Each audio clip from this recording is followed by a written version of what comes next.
Ah, merci les amis de votre patience. Ah, bien nécessaire ce petit café là. Parce que pour le coup, ça avait beaucoup de choses à gérer quand même. Voilà. Allez, c'est parti, on continue. Merci. Désolé pour ces petites interruptions. La vie de famille est parfois compliquée à concilier avec, le stream. C'est voilà. Et surtout ici où l'espace est plus grand et c'est plus difficile pour moi de gérer les voies d'accès au stream. Et puis surtout, j'ai des petits enfants qui courent très très vite. Oui, barricader ton coin stream, ça pourrait être une idée. En même temps, j'aime pas trop l'idée de fermer, c'est-à-dire d'interdire les enfants de venir. C'est aussi, voilà, j'aime pas cette idée de dire aux enfants qu'il y a des endroits qui sont interdits. Voilà. J'aime bien l'idée que tout, voilà. Bon là, j'ai pas été. Après, à la base, je pense que la faute du joueur et de la famille, c'est dans un espace où quelque part dans un coin, il y a papa qui fait un stream en direct. Laisser circuler des enfants tout nus avec le rapport à la nudité qu'a cette plateforme américaine, je pense qu'à la base, c'est pas l'idée du siècle. C'est là où là, je suis impuissant, quoi. C'est peut-être, voilà. Là, je vois que ça continue à circuler tout nu. Bon, c'est compliqué quand même. C'est compliqué. On continue ? Allez. Donc, on était en train de lire, avant cette petite pause café, cette parité euro des larges. Je remercie Émilie 20 qui me soutient et qui m'envoie son sub pour me remonter le moral. Voilà. Oui, je pense qu'enfiler une petite culotte, ça pourrait peut-être régler le souci. Alors, continuons. Bon, voilà ce dossier dont je vous parlais qui m'a un peu déçu. En ce lendemain de grosse cagnotte de 130 millions d'euros à l'euro million qui n'a donc pas été gagné puisque personne n'a gagné ça. Eh bien, dossier du Parisien, pour vivre riche, ils vivent cachés. Bon, je m'attendais à quelque chose de plus intéressant, j'étais un petit peu déçu. Nous avons assisté à un atelier de bonne gestion financière organisé par la Française des Jeux pour les gagnants de plus d'1 million d'euros. Leur stratégie n'en parlait à personne. C'est un petit peu alléchant. Lisons. Donc, le journaliste Thomas Poupeau s'est rendu à un atelier organisé par la Française des Jeux intitulé Les clés d'une bonne gestion. C'est dirigé par un monsieur qui est formateur bancaire indépendant après 20 ans passés dans des grands groupes. Il dit c'est de l'éducation financière. Ces gagnants doivent effectivement connaître leurs nouveaux interlocuteurs comptables, gestionnaires de patrimoine, notaires, c'est vrai que c'est plutôt intéressant, et voir clair sur les différents placements qu'on leur propose. En clair, j'ai envie de dire de ne pas se faire arnaquer. Galactique Hermite, merci pour l'abonnement que tu offres à la commune. Premier exercice du jour, qualifier leur relation à l'égard des banques qui s'intéressent subitement à eux. Tiens, c'est bizarre. Donc il y a des gens qui sont très, très amusés, ils n'ont jamais eu un coup de fil de leur banquier en 20 ans, ou alors si, pour les agios, ah monsieur, machin, attention, parce que vous êtes souvent dans le rouge en ce moment. Voilà. Puis là, subitement, beaucoup de coups de fil très intéressés de leur banque, puis d'autres banques, évidemment. Donc il faut apprendre à gérer cette relation. Dans la bouche des gagnants, il y a le mot méfiance qui est très présent, on peut comprendre. Premier sujet, explique ce formateur de nouvelles grosses fortunes, c'est comment placer cet argent. Contrairement aux idées reçues, explique la Française des Jeux, en fait, il y a très peu de gagnants qui flambent. La plupart, en fait, des gens placent leur argent et de façon assez raisonnable. La vie de la plupart de ces nouveaux millionnaires est surtout très secrète. Moi, c'est ce qui m'intéressait, mais je suis un peu déçu. Ça manque un petit peu de gras, un peu d'infos.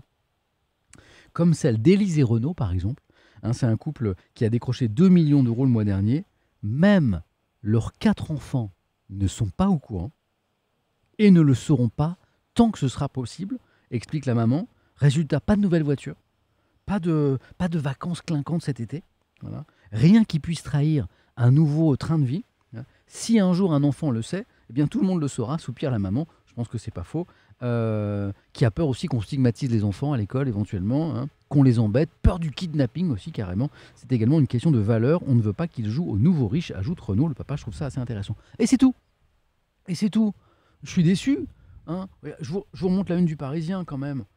Voilà. J'ai gagné 1 million, j'ai rien dit aux enfants. La discrétion reste de rigueur. Je m'attendais à plein de témoignages de gens qui avaient gagné plein de sous, des sommes monstrueuses, et qui avaient tout caché à leurs parents, à leurs enfants, à leurs oncles, leurs tantes, le cousin, notamment pour éviter le « dis donc, machin, t'es riche maintenant ?» pourrais pas m'aider un petit peu par rapport à mon projet là, ou par rapport à... Ouais, rien, on a juste ça en fait. C'est un petit peu court, c'est un petit peu déçu. C'est un petit peu déçu. Voilà. Ouais, ouais, ouais, ouais. Un peu déçu. Voilà. Vous êtes prêts? Ah non, vous êtes tellement... Vous avez vu la page d'horoscope.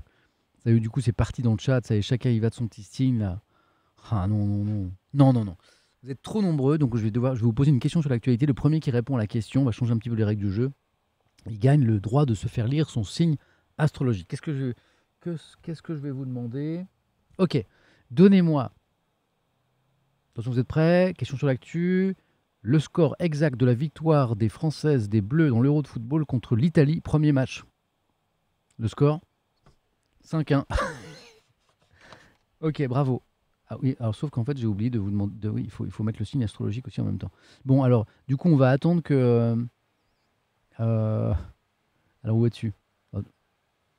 Ouais.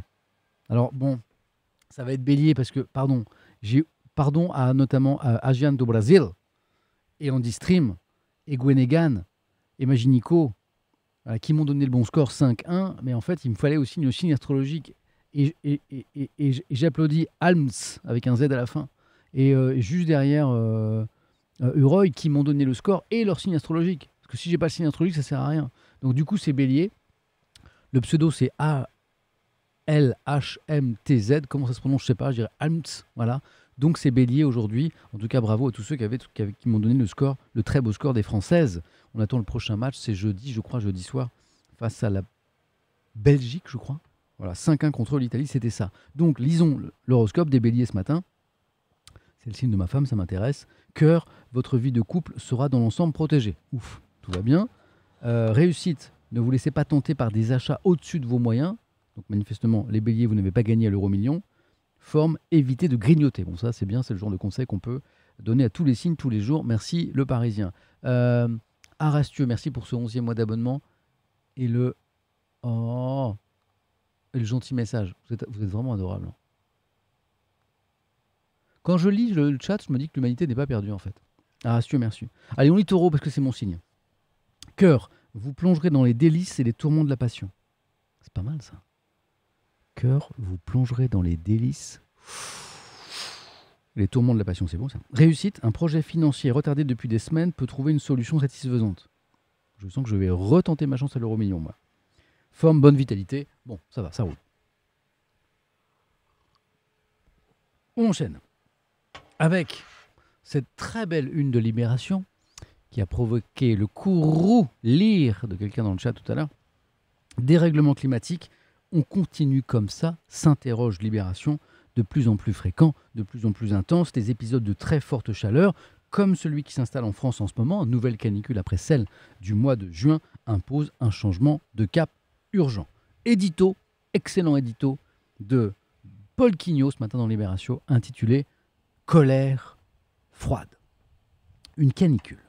Une canicule qui s'installe donc là sur l'ensemble du territoire cette semaine, et une colère froide, celle de Christophe Cassou, c'est lui ici, Christophe Cassou, climatologue membre du GIEC, interrogé par Libération, il déclare ceci: je suis dans une forme de colère, car ce qu'on vit était anticipable et correspond à ce que les faits scientifiques disaient depuis longtemps. Comment être encore aujourd'hui dans ce déni de gravité? Et Christophe Cassou de prévenir qu'il sera bientôt trop tard pour chercher à s'adapter à ces événements caniculaires, non seulement de plus en plus fréquents, mais de plus en plus intenses. L'heure, écrit Libération ce matin, d'où cette une? Est-ce qu'on continue comme ça? L'heure n'est plus à l'adaptation, mais à la transformation de nos modes de vie, de production, de consommation, et pas seulement d'énergie, de travail, de transport, de loisirs et de vacances. Je lis l'article un peu plus loin, et on lira aussi une petite ITV de M. Christophe Cassou. Lisons. Sous l'effet du bouleversement climatique en cours, les événements extrêmes se multiplient. Depuis 1950, les canicules, les sécheresses ou pluies diluviennes sont à la fois plus fréquentes, plus intenses et changent de saisonnalité, ce qui a établi le groupe d'experts intergouvernemental sur l'évolution du climat, le GIEC, dans son dernier rapport. Les températures extrêmes, en plus d'être 3 fois plus fréquentes, sévissent plus longtemps. Les événements dits composites, c'est-à-dire qui combinent certains de ces éléments, comme canicule et sécheresse, eh bien, vont également se multiplier. Évidemment, pour les forêts, c'est inquiétant. Outre les forêts, l'ensemble des écosystèmes fait les frais de ce cocktail délétère canicule-sécheresse, pour certains secteurs économiques, comme l'agriculture, pour l'organisme humain aussi. La chaleur a un impact très rapide sur l'état de santé des populations, en particulier les personnes les plus vulnérables. Les nourrissons, les personnes âgées, les personnes en situation de handicap, les femmes enceintes, mais aussi les personnes surexposées à la chaleur dans le cadre de leur travail, ou encore les sans-abri, ou encore les sportifs. La parole maintenant à Christophe Cassou, qui est un climatologue, qui est auteur principal du 6e rapport du GIEC, hein, et qui justement, lui, nous propose des solutions, nous dit qu'il y a des solutions. Il pose d'abord la question, d'où la colère froide qu'on évoquait dans l'édito, comment être aujourd'hui dans ce déni de gravité. Et la question que pose Aurore Coulot de Libération à ce scientifique, c'est que préconisez-vous? Parce qu'on va pas, on va arrêter d'être sur le constat et sur l'inquiétude en se disant oula, on va dans le mur. C'est qu'est-ce qu'on peut faire? C'est l'intérêt de cet article. Que préconisez-vous? Diminuer les émissions de gaz à effet de serre de manière considérable et rapide. Il faut également stopper la déforestation et l'artificialisation des sols, les arbres et la terre étant des stocks de carbone. Avant 2040, on va dépasser le seuil de 1,5 degré supplémentaire. Il y a encore une possibilité de ne pas atteindre le seuil de 2 degrés supplémentaires, mais elle est très faible. Chaque dixième de degré compte pour le vivant. Aujourd'hui, certains discours actent l'échec de la lutte contre le changement climatique, affirmant qu'il faut se préparer à des réchauffements de 3 degrés. Pour moi, ce discours est irresponsable car il ne prend pas en compte les limites de l'adaptation. Au-delà d'un certain seuil, il n'y aura pas d'adaptation possible. Là, on approche très dangereusement de certaines limites dures, à la fois pour les écosystèmes et pour nous, humains, dans certaines zones. Il faut agir maintenant, dit Christophe Cassou. La sobriété est un levier indispensable. Cela passe par de petits gestes qui font porter la réduction des gaz à effet de serre à l'échelle de l'individu, mais aussi par la transformation de nos infrastructures collectives et le changement de nos modes de vie en diminuant notre consommation en énergie, en eau. La dimension collective de la sobriété est essentielle. Pensez-vous à une mesure précise, demande encore Libération. Réponse, il y a des mesures de sobriété intéressantes, rapides, justes, équitables. Par exemple, le passage de 130 à 110 km/h sur l'autoroute, ça permet de réduire de 16 à 20% les émissions de gaz à effet de serre en France pour le parc automobile, ça n'est pas rien. C'est une mesure de sobriété parfaite. Les leviers pour lutter contre les changements climatiques sont souvent qualifiés de punitifs. C'est un argument fallacieux pour favoriser l'inaction. Qu'est-ce qu'il y a de punitif, estime Christophe Cassou, dans cette décision qui serait de passer de 130 à 110 sur l'autoroute en France? Tout le monde peut continuer à se déplacer. À mon avis, il y a 1 milliard de commentaires intéressants à lire là-dessus. Je vous lis un petit peu. Polo Polo, merci pour ton 4e mois d'abonnement.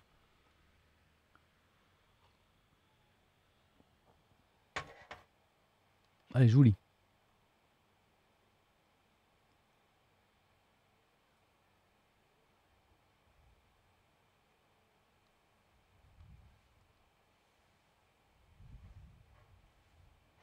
Marie Applejack, ça fait 20 ans qu'il faut agir maintenant, mais personne n'en a rien à faire. J'ai l'impression que je me sens impuissante. Il faut aller vers la sobriété, dit Piop. La transition n'existe pas, elle n'a jamais existé. On ne fait qu'additionner les énergies les unes sur les autres. C'est bien pour cela que la redirection écologique exige d'aller vers la sobriété des comportements pour réduire nos besoins en énergie.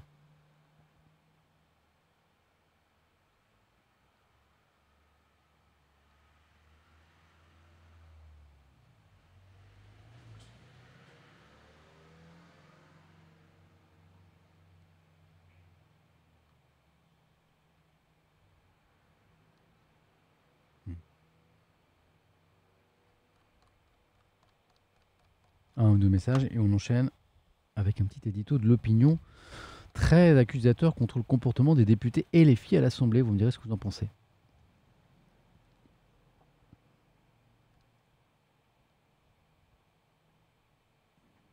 Chacun y va de sa proposition. Je vois beaucoup de choses intéressantes.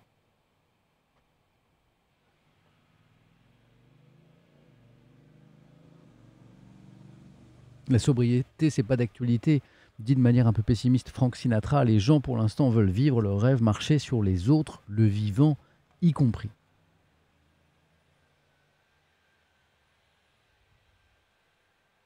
Boéralis, je vais au boulot toute l'année en vélo. J'ai abandonné l'avion depuis des lustres, mais je suis ultra pessimiste. Les changements nécessaires sont tellement disruptifs qu'on ne les fera jamais, c'est foutu.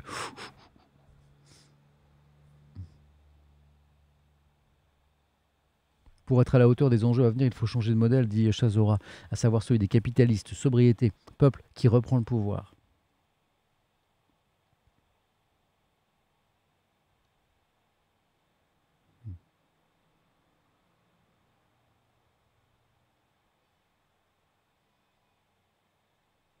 Merci Gabriel N131 pour le 4e mois d'abonnement.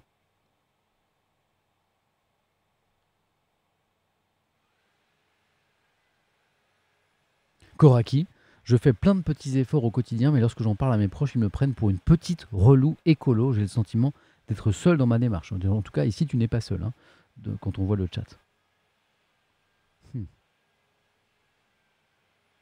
Pas mal ça, Dimcode.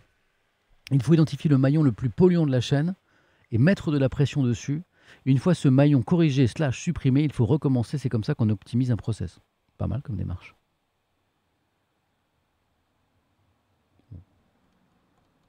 Bon, en tout cas, manifestement, ici, il n'y a personne à convaincre de l'urgence des décisions à prendre.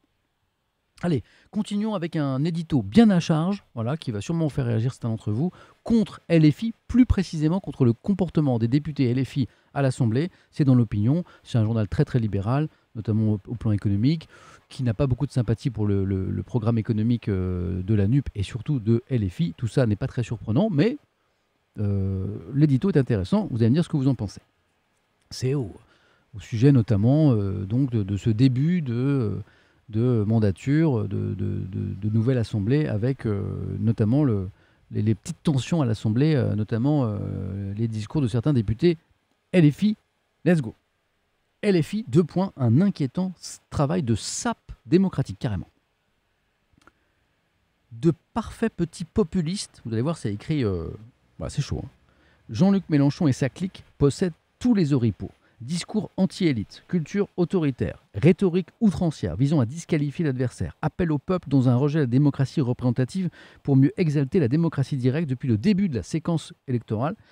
Et mardi encore, lors des premières questions au gouvernement, les insoumis arborent une nouvelle médaille sur leur poitrine, gonflée de tribun du peuple, une distinction que ne renierait pas Donald Trump, la contestation systématique de la légitimité du vote.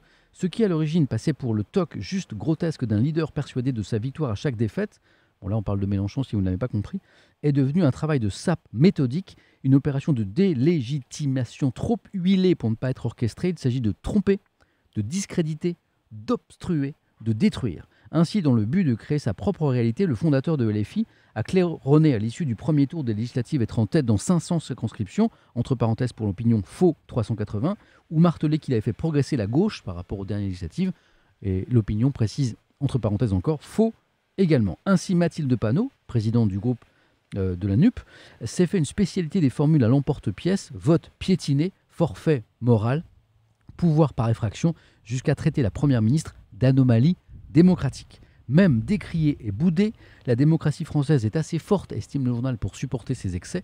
Il existe une part de mise en scène de cette colère de la part d'une extrême gauche censée incarner le vote protestataire. Rien ne dit que la chienlit orchestrée par LFI ne finira pas par lasser, y compris ses alliés. Il n'empêche, conclusion de Rémi Godot, cette stratégie du chaos ressemble trop pour être innocente au plan prôné par Steve Bannon, âme damnée du Trumpisme, jeter de la boue dans l'eau afin de prétendre ensuite qu'elle est sale. Grosse colère de l'opinion quant au comportement et au discours des députés LFI à l'Assemblée. Vous en pensez quoi? La bourgeoisie a peur, écrit School Toilets. Petit dragon vert de rage n'est pas d'accord avec le qualificatif d'extrême gauche.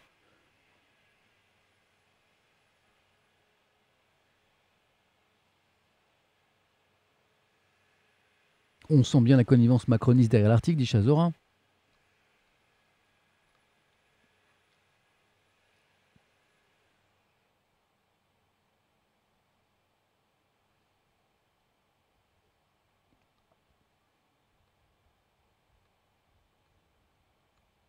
LREM qui découvre la démocratie, dit encore Sachougan. Bon, manifestement, vous n'êtes pas très très convaincu. Hein, les droitards qui sont au taquet pour taper sur la NUP et LFI vraiment pathétique, estime Reisenberg. Ok. Après, certains valident.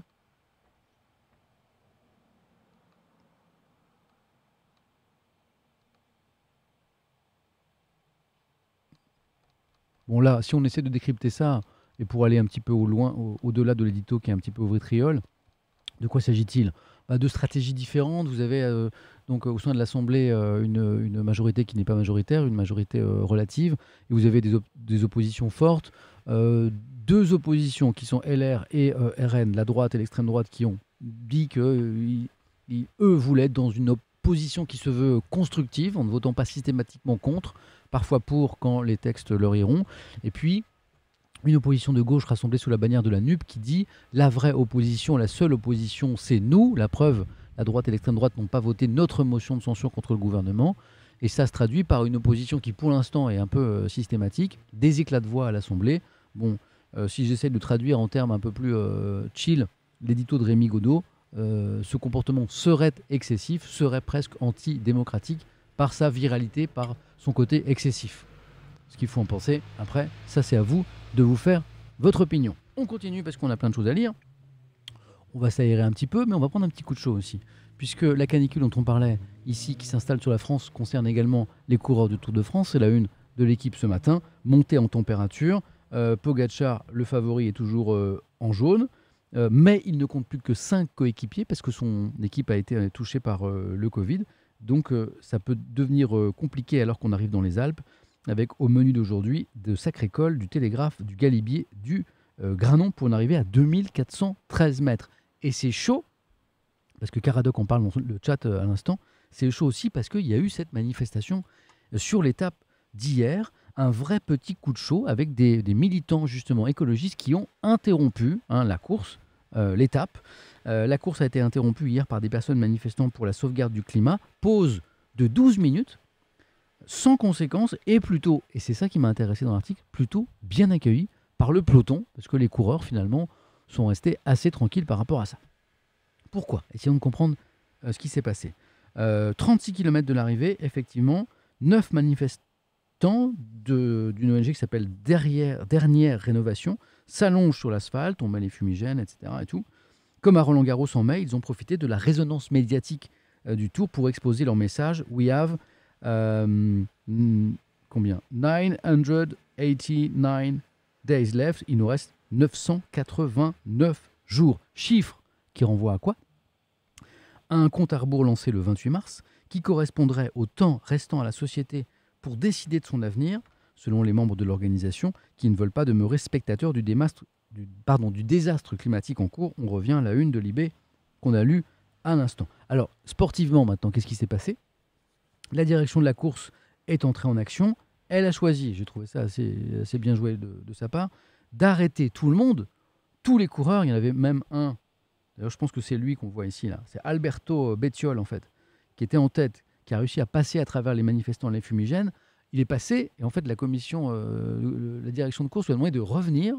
En fait la direction a gelé la course, voilà, et de relancer la course ensuite après 12 minutes je crois, après les écarts rétablis, c'est-à-dire on a refait partir les gens en fonction de l'avance qu'ils avaient. Je trouve ça plutôt intelligent. Donc ça s'est bien passé. Si la grève de la route n'a donc pas fait rire tout le monde, parce que certains coureurs du coup étaient un peu ennuyés, personne n'a sorti la boîte à gifles, comme Bernard Hinault en 84, manifestement lors d'un Paris-Nice.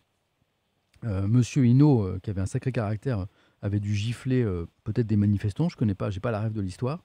La gendarmerie, avec les membres de l'organisation, s'en est chargée dans le calme. Voilà. Il n'y a pas eu de gaz lacrymogène, contrairement par exemple à ce qui s'était passé en 2018. Il y avait une manif d'agriculteurs, les forces de l'ordre avaient envoyé des lacrymogènes et du coup avaient gazé aussi les cyclistes. Ah, zut. Au contraire, cette fois, les forces de l'ordre ont demandé à certains intervenants d'y aller doucement pour décoller les gilets orange de la route, parce que je crois que certains avaient utilisé de la colle pour se coller à la route. Donc l'arrêt a duré une douzaine de minutes, pour un peloton bon enfant qui a pris ça plutôt dans la bonne humeur, à l'image du maillot jaune Tadej Pogacar, cabotin devant les photographes, vous le voyez ici. Il est tranquille, il s'est mis sur le côté, il fait un peu le pitre pour les photographes. Tout s'est relativement bien passé. Voilà. Alors évidemment, certains coureurs étaient un peu énervés parce que du coup, c'était un effort qui était coupé en plein milieu. Et puis d'autres ont réagi autrement, comme Antoine Duchesne, qui est un coureur pour l'équipe Groupama française des Jeux, qui dit bon bah ça m'a fait mal quand on est reparti, les muscles avaient refroidi, mais dit-il aussi, ce coureur cycliste, on voit avec les températures qui arrivent qu'on est dans une crise sérieuse. C'est important que des gens manifestent pour ça, dit le coureur. On a tous besoin d'être sensibles face à ça. C'est pas mal. Hein. Allez, on enchaîne. J'enchaîne, j'ai encore plein de choses à vous lire.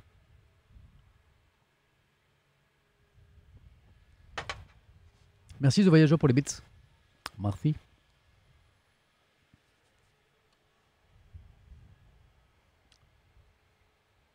Mais non, l'horoscope c'est passé. L'horoscope c'est passé. On fait les gens qui bug. C'est passé l'horoscope. Alors j'ai un autre article sur Renancy. On a lu sur Macron déjà tout à l'heure. T'étais pas là quand on a lu sur Macron? Un autre article et même une sur le télescope spatial James Webb. Vous voyez, c'est la une du Figaro qui estime que le télescope révolutionne l'astronomie avec ses premières images qui sont magnifiques, que je pense que vous avez pu observer sur les réseaux sociaux depuis hier. Les premières images prises par l'Observatoire spatial à 11 milliards de dollars, quand même, sont sublimes et promettent déjà une moisson de résultats scientifiques sans précédent. Le Figaro a kiffé et en fait tout un dossier. La qualité des premières images du plus grand observatoire jamais lancé dans l'espace confirme qu'il va révolutionner l'astronomie moderne. Je lis ce papier notamment pour ceux qui n'étaient pas au début de ce stream quand on a lu le papier du Monde là-dessus. Puis on a vu un joli tweet, un joli thread aussi de Thomas Pesquet qui était extrêmement clair là-dessus. Lisons donc le Figaro. Le moins qu'on puisse dire, c'est que le télescope Webb était attendu au tournant. Après 15 années de retard, c'est énorme, 15 années de retard et un surcoût associé pharaonique, l'instrument spatial le plus complexe, le plus cher de l'histoire, justifiait-il vraiment tous les sacrifices réalisés par NASA? Imaginez, le truc, il a 15 ans de retard, il a coûté un fric fou, on le lance dans l'espace, le truc, il marche pas ou il marche pas très très bien. Il y avait, à mon avis, un peu de stress du côté des équipes. N'allait-on pas finir par regretter tous les projets reportés ou carrément abandonnés pour pouvoir financer l'ogre Webb qui a aspiré énormément de crédit, vous l'avez compris, en la matière? Avec les premières images dévoilées lundi soir, puis mardi après-midi par l'agence spatiale américaine, ces critiques jusque-là légitimes ont été tout simplement balayées. Le premier objectif de Webb n'est pas d'abord de voir beau, même si les images sont magnifiques, mais de voir loin. Or, plus un objet est lointain, plus sa lumière est décalée vers le rouge, au point de sortir du visible pour les galaxies les plus anciennes. C'est donc dans l'infrarouge, on en parlait tout à l'heure, que Webb réalise ses observations. Problème, un photon infrarouge est moins précis qu'un photon visible. Et il se trouve que Webb compense son handicap par la taille de son miroir principal, 3 fois plus grand que celui de Hubble. Cette grande surface collectrice était de toute façon indispensable pour aller dénicher des objets très très faibles. Le résultat est là, écrit le Figaro. La première image dévoilée lundi soir par la NASA au président américain démontre la capacité exceptionnelle de Webb effectivement de voir loin, très loin, beaucoup plus loin que Hubble. Avec ce premier cliché, le télescope pourrait déjà avoir débusqué les plus anciennes galaxies jamais identifiées. Mais au-delà des records, dit un scientifique, l'astrophysicien David Elbas, ce qui est éblouissant et qui surprend les scientifiques, c'est la finesse des détails. Honnêtement, je ne m'attendais pas, dit ce scientifique, à des images aussi précises. Les écueils possibles sur la route de Webb étaient pourtant nombreux, mais après un lancement sans faute par la fusée Ariane, la fusée européenne Ariane 5 le 25 décembre dernier, l'engin a replié tel qu'une fleur, il est parti comme ça, dans son bourgeon, s'est déployé sans incident, c'était la deuxième étape importante, tout au long de son voyage, pour arriver à 1,5 million de kilomètres de la Terre. Toute la procédure d'alignement des miroirs s'est faite sans incident, avant que chacun des 4 instruments embarqués pour analyser la lumière réceptionnée par les pétales dorés ne soit mis en service. Aucun incident, tout s'est parfaitement déroulé. Au total, plus de 20 000 personnes auront participé à l'élaboration du télescope dont le coût est évalué à 11 milliards de dollars, le prix à payer pour révolutionner l'astronomie. C'est fou, hein? Voilà. Et ces images, je pense que vous avez pu les voir sur les réseaux sociaux, elles sont juste impressionnantes. Voilà. Et puis merci encore à Thomas Pesquet, le spationaute, dont le tweet tout à l'heure nous a éclairé un petit peu tout ça. Merci au Figaro, pas seulement pour ça. Merci au Figaro qui nous explique extrêmement bien les enjeux de la tournée du président américain Joe Biden au Moyen-Orient. J'ai vu quelques papiers dessus, passer là-dessus, mais vraiment celui du Figaro est extrêmement clair. Puisqu'il s'agit de s'intéresser à l'actualité internationale aussi. Tournée complexe donc pour Biden au Moyen-Orient, le président américain qui entame mercredi à Jérusalem, donc c'est aujourd'hui, un voyage qui le mènera ensuite en Arabie Saoudite. Et le problème, il est notamment là. Le premier voyage de Joe Biden au Moyen-Orient depuis son élection signale un retour au réalisme. Élu en promettant de promouvoir la démocratie et les droits de l'homme, Biden, et de renverser les décisions de Donald Trump à l'international, eh bien, Biden a dû revoir ses ambitions. La première étape de son voyage n'est pas porteuse de grandes avancées diplomatiques. En Israël d'abord, Biden semble avoir renoncé à revenir sur les concessions faites par son prédécesseur. L'ambassade américaine avait été déplacée sous Trump de Tel Aviv à Jérusalem. Elle va rester à Jérusalem. La diplomatie américaine n'est pas non plus revenue sur la reconnaissance de la souveraineté d'Israël sur le plateau du Golan. Biden n'a pas lancé non plus de nouvelles initiatives pour relancer les pourparlers de paix entre Israéliens et Palestiniens qui sont au point mort depuis des années, vous le savez. On ignore aussi si Biden évoquera le meurtre de la journaliste américano-palestinienne Shirin Abu Akleh, tuée par une balle vraisemblablement tirée par l'armée israélienne. Donc, première étape du voyage en Israël, manifestement, Biden qui va se faire un peu tout petit, y compris par rapport aux décisions controversées de son prédécesseur Trump. Mais ça n'est pas fini. L'étape la plus importante du voyage, et la plus humiliante aussi pour Biden, c'est en Arabie Saoudite, où le président américain doit rencontrer le roi Salman, mais surtout le prince héritier Mohammed Ben Salman, qui est le dirigeant de fait du royaume. Le président américain qui se rend à Riyad comme à Canossa pour tenter de convaincre les Saoudiens d'augmenter leur production de pétrole, d'enrayer la hausse du prix des hydrocarbures, en partie causée par l'invasion russe de l'Ukraine et des sanctions occidentales contre Moscou. Un voyage qui a soulevé de nombreuses critiques aux États-Unis. Les défenseurs des droits de l'homme dénoncent une normalisation qui ressemble à une absolution pour le meurtre atroce du journaliste Jamal Khashoggi, opposant saoudien et chroniqueur au Washington Post.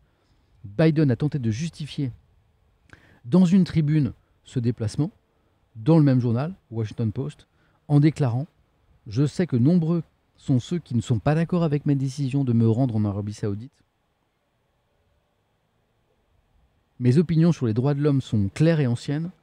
Les libertés fondamentales sont toujours à l'ordre du jour lorsque je me déplace à l'étranger, comme elles le seront au cours de ce voyage. Mais, et là c'est le mais qui est important, en tant que président, il est de mon devoir de maintenir notre pays fort et sûr.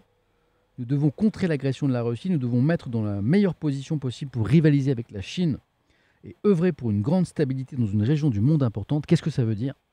Que Biden, sur la question des droits de l'homme, notamment sur le meurtre de ce journaliste et sur d'autres questions, qui avait dans ses discours dénoncé les agissements de MBS, Mohammed Ben Salman, le prince héritier en Arabie Saoudite, eh bien, il mange son chapeau. Voilà.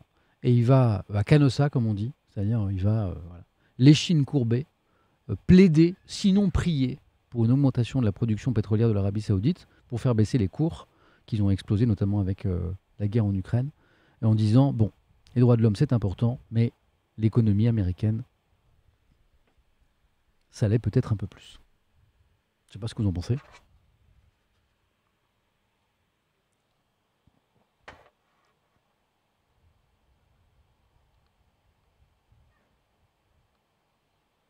Ça s'appelle de la réelle politique. Merci, m'en fous, pour le deuxième abonnement. Je m'en fous pas de ton sub. Merci beaucoup.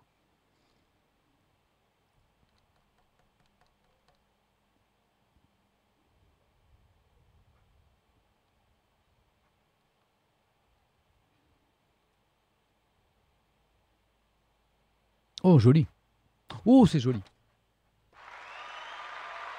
Villécro, qui écrit dans le chat, il voudrait courber la Chine, mais c'est lui qui courbe les Chines. C'est joli. C'est joli. C'est joli.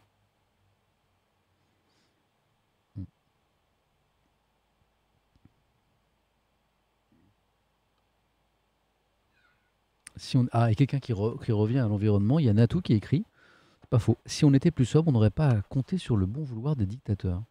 Pas faux, pas faux. Pas faux. Ouais, Pas faux. On enchaîne. Ah, bon, là, on va s'aérer complètement. Alors, on va se débrancher un petit peu le cerveau, en tout cas des choses compliquées pour un peu de musique. Excellente série. Série de l'été en 6 épisodes lancés par Le Figaro sur ces chanteurs, ces artistes qui ont fait un tube dans leur vie, un seul tube. Ça a commencé il y a 2 jours avec Born to Be Alive, Patrick Hernandez. On a enchaîné hier avec Partenaire Particulier du groupe Partenaire Particulier, on s'est régalé. Et aujourd'hui, c'est Tout Doucement. Bibi. Vous vous rappelez Tout Doucement. J'ai les paroles là. Hier, on a commencé à chanter là-dessus. Vous êtes partis par centaines. Donc, je vais chanter 5 secondes. Voilà. Pour vous remémorer cette mélodie, aux plus anciens, les jeunes, vous ne connaissez pas. Tout doucement, envie de changer l'atmosphère, l'attitude. C'est de pire en pire. Tout doucement, besoin d'amour pour remplacer l'habitude. C'est de pire en pire. Tout simplement, arrêter les... pourquoi c'est... Non, pourquoi je ne progresse pas? Pourquoi c'est encore... Catastrophe. Toulouse. Non, non, bon, allez, vous chantez. Hein, vous voyez à peu près ou pas? Pourquoi c'est pire qu'avant?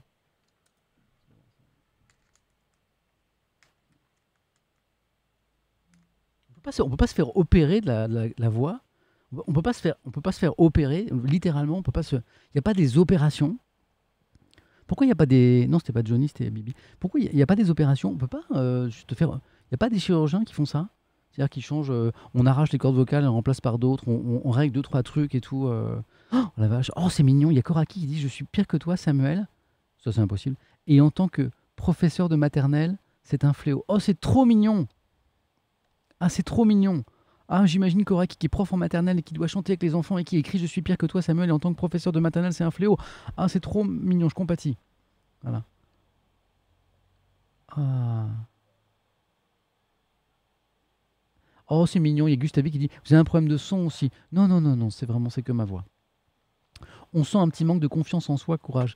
Non, Yuri, c'est vraiment. J'ai vraiment confiance en moi. En fait, c'est pas tellement le problème. C'est vraiment c'est un problème d'organe. C'est vraiment un problème d'organe. Problème d'organe. Hmm. Ouais, ouais. Mais je vais continuer à bosser là-dessus. Voilà. Je vais me faire repérer. Des cordes vocales. Pour le reste, tout va bien. Pardon. Donc, on se penche sur Bibi. Tout doucement, un tube et puis plus rien. Oui, ma puce. Ah, bah bientôt. Ah oui, ça fait 3 heures déjà. Ça fait presque 3. Ok, bah, je me dépêche. Qu'est-ce qu'on fait finalement? Ils ont pas répondu. Non. D'accord. On va. Oh, super. Chez Emmanuel. Il nous invite. Mais on l'invite pas, nous. Ok, d'accord. Ok. Bon, faut que j'aille à la piscine. Salut. Au revoir.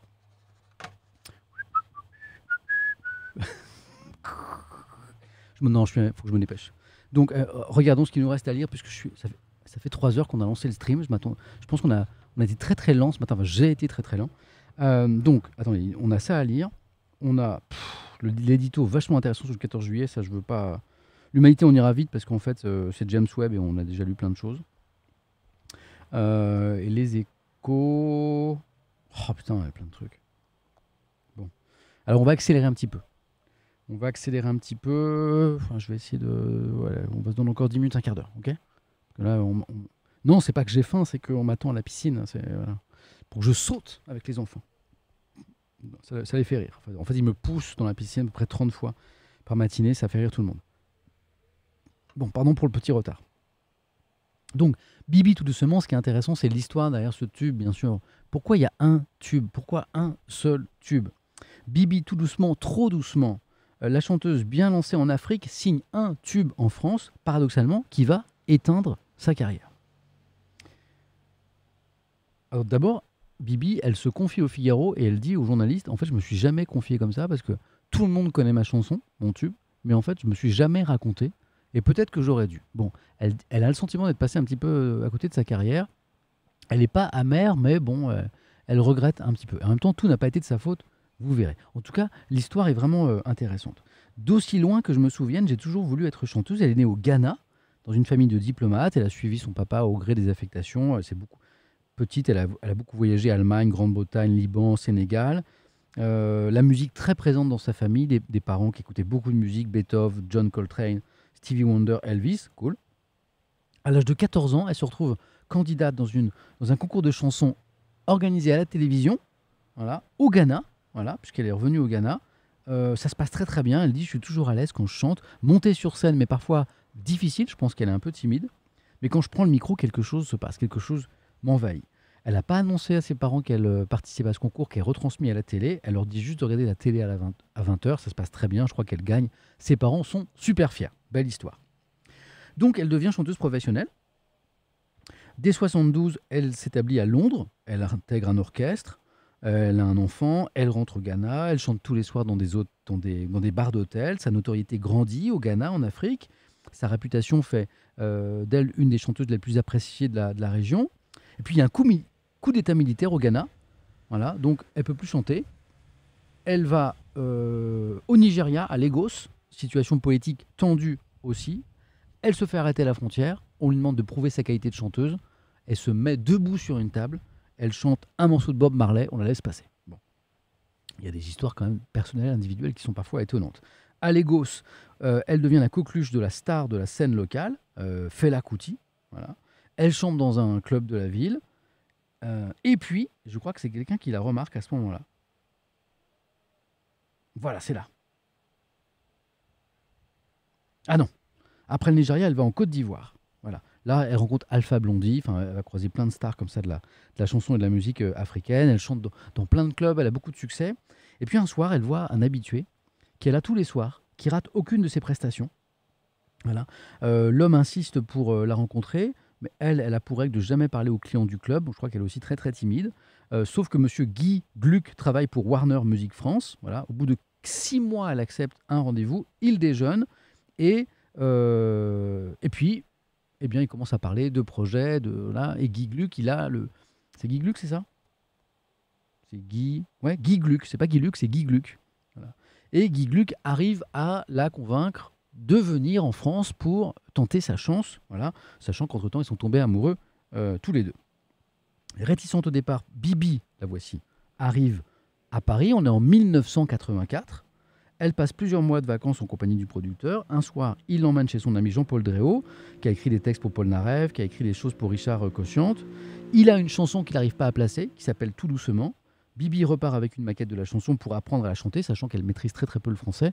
Quelqu'un me disait dans le chat tout à l'heure qu'elle chantait en phonétique, le français, ce qui n'est pas complètement faux. Elle le dit elle-même. D'ailleurs, les gens avaient l'impression que je parlais français, mais en fait, moi, au Ghana, j'avais appris à parler anglais, mais je ne parlais quasiment pas le français, même si elle aimait beaucoup la musique de la langue. Voilà. Et puis, le succès est colossal.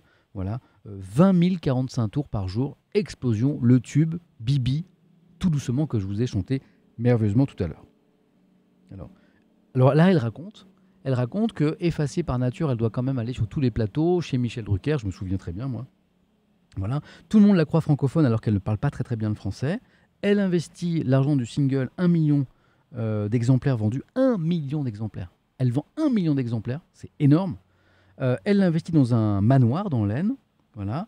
Un grand producteur, Chris Blackwell, producteur de Marley et U2, s'intéresse à elle. Donc on est peut-être au début d'une grande carrière. Mais son époux, le fameux Guy Gluck dont on parlait, est super jaloux, refuse absolument en fait qu'elle rencontre ce grand producteur. Voilà. Il avait peur de me perdre. J'avais trop peur pour me confier à qui que ce soit, mais je subissais une vraie torture mentale. Il était extrêmement jaloux, extrêmement agressif. Je le quitte finalement en 1990. Il fallait que je me préserve et que je protège mon fils. Après, tout a dégénéré. Son manoir brûle à 3 reprises. Bizarre. Emportant tous les souvenirs de la jeune femme. À la suite de ce drame, j'étais incapable de chanter pendant 10 ans. De retour au Ghana, Bibi développe une activité de pédagogue, cours de chant, de coaching scénique, thérapie vocale. Je me suis soignée en soignant les autres, dit-elle. Il lui faudra 15 ans pour pouvoir se produire à nouveau. Maintenant, elle participe notamment à ces tournées, vous savez, des stars des années 80 qui sont organisées en France. J'aime ça, mais c'est un petit peu triste, la fin. J'ai le sentiment que ma carrière n'a pas été ce qu'elle aurait pu être. Plusieurs chanteurs africains comme Salif Keïta ou Angélique Kidjo m'ont expliqué que je leur avais ouvert des portes. C'est une consolation, mais je rêve de pouvoir présenter un jour un spectacle rien qu'à moi. C'est con, hein?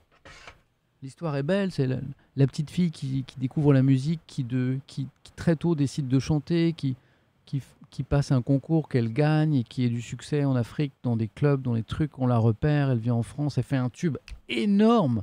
Et puis, c'est peut-être le début d'une carrière, et non, à un moment, il y a ce qu'elle raconte, ce mari jaloux, voilà, qui a eu peur de la perdre, les opportunités qui se font pas, le drame du manoir incendié 3 fois, elle chante... Enfin bon, c'est triste quand même. Hein. Très bonne vanne de monsieur Lucien Ducasse avec Guy Gluck qui présentait Interglil, je crois. Très beau. Technique, mais très joli. Zor Club 04, merci pour ton prime. Pugna 31, merci pour ce... Oh, elle est bonne, celle-là. Merci pour ce 11e mois d'abonnement. Elle était très très bonne.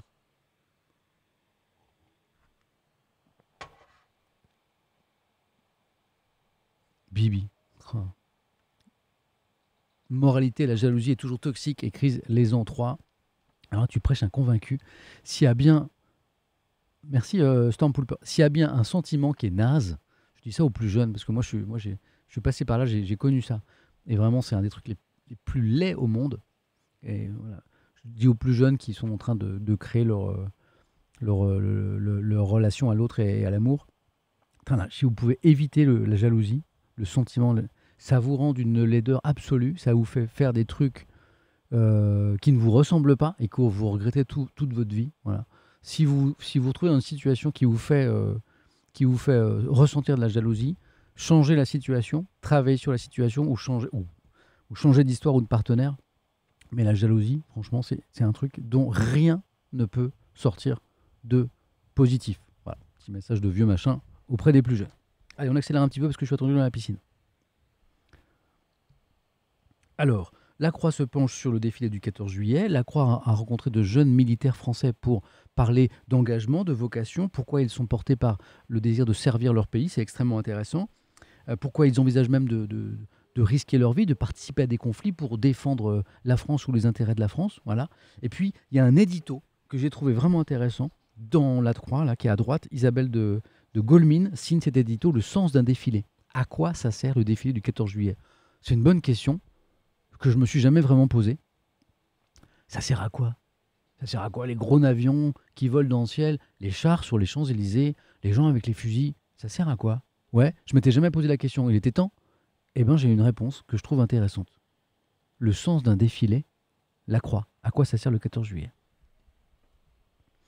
Un défilé du 14 juillet, applaudi par des gamins juchés sur les épaules de leurs parents. Telle est la carte postale que les touristes ramèneront de leur séjour parisien. Mais pour les Français, ce défilé devrait prendre cette année une tournure plus dure, plus réelle. La présence d'un canon César, comme ceux envoyés en nombre aux Ukrainiens, sera là pour le rappeler. La guerre est en Europe. Avec l'Ukraine, elle a fait irruption dans notre quotidien, réveillant les souvenirs douloureux des plus anciens. Nous vivions, jusqu'ici, avant l'Ukraine, comme si la guerre avait été définitivement effacée de l'histoire. Le terme avait même quasiment disparu du vocabulaire. On parlait de guerre économique, guerre contre le terrorisme, guerre contre le Covid même, pour laquelle notre président avait sonné la mobilisation générale, mais de la guerre des armes, de celle qui déchiquette les villes, bombarde les maisons et tue, nous pensions qu'elle avait vocation à disparaître. Depuis la Seconde Guerre mondiale, quoi. C'était une illusion. D'abord parce que la guerre n'avait jamais cessé, mais s'était déplacée sur d'autres continents et nous feignions de l'ignorer. Ensuite, la France n'a pas cessé d'intervenir à l'extérieur, en Afrique notamment, où nos soldats vont se battre dans une certaine indifférence de l'opinion. L'Ukraine vient donc nous rappeler que la guerre n'appartient pas seulement au vieux monde, qu'il y aura toujours des pays pour délaisser le droit pour le rapport de force. Conclusion de l'édito. La question est celle de la société que nous voulons. La guerre est atroce, oui, mais elle est parfois le seul moyen pour défendre un monde juste.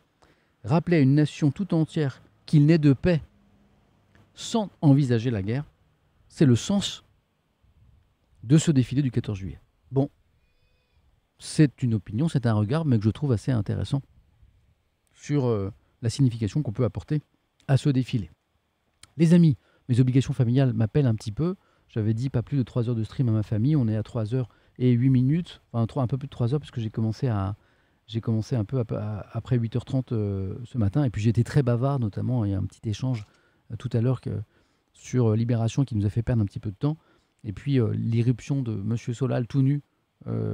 Monsieur Solal qui a 2 ans et demi, je le rappelle, dans le champ du stream, nous a un petit peu ralenti aussi. Donc je vous montre quand même ce que je voulais vous montrer également ce matin.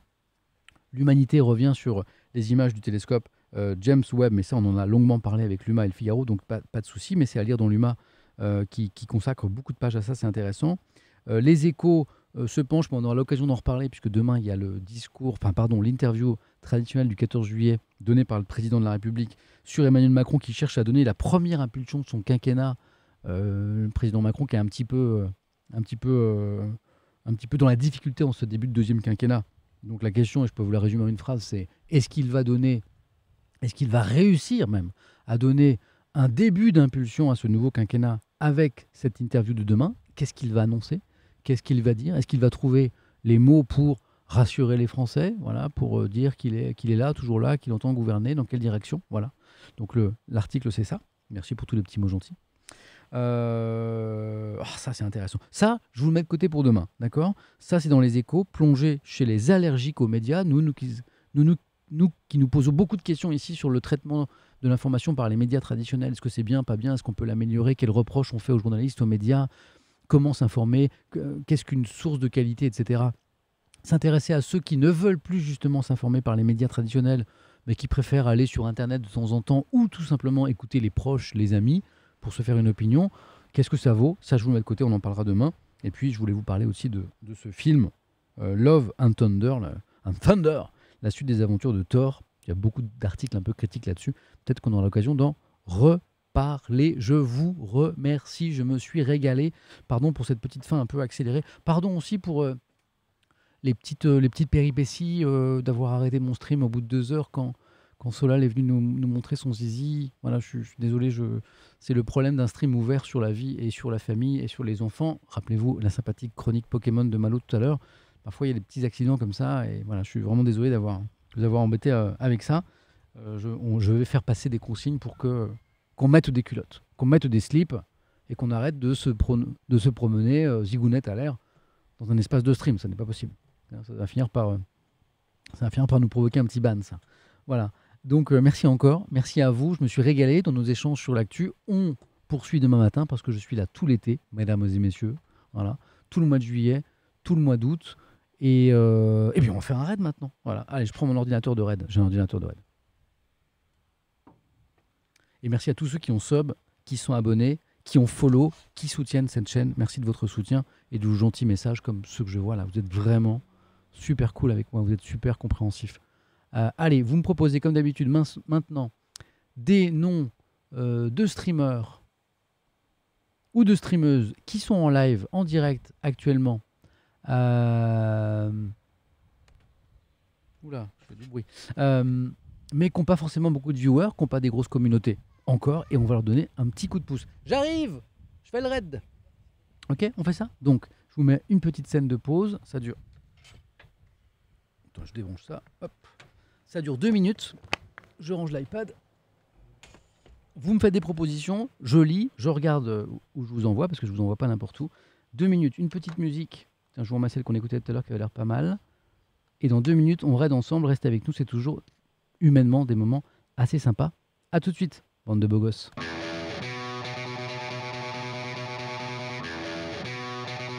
Alors...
Turn around and catch it on the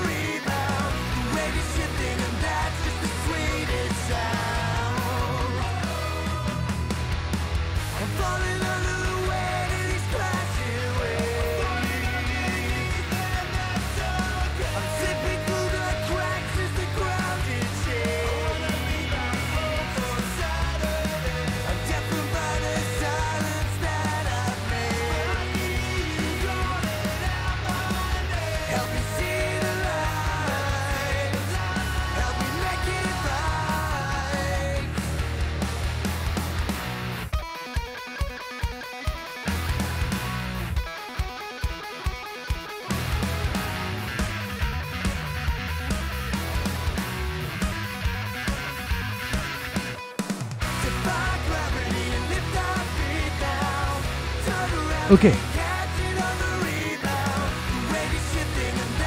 J'ai trouvé grâce à vos propositions comme d'habitude. J'hésite encore.